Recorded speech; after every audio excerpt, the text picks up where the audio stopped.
வணக்கம் குழந்தைகளா, எல்லாரும் எப்படி இருக்கிறீங்க? நல்லா இருக்கிறீங்களா? இது உங்கள் மது தமிழ் சேனலை சப்ஸ்கிரைப் பண்ணாதவங்க சப்ஸ்கிரைப் பண்ணிக்கோங்க. இந்த வீடியோ உங்களுக்கு பிடிச்சிருந்தா உங்கள் நண்பர்களுக்கும் ஷேர் பண்ணுங்கள்.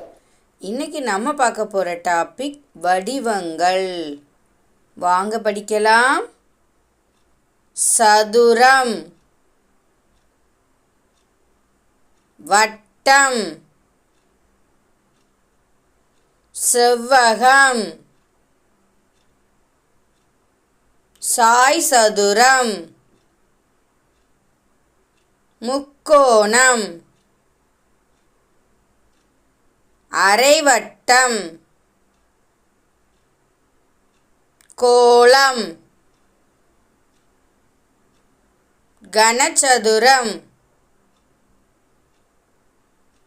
கனசெவ்வகம், உருளை,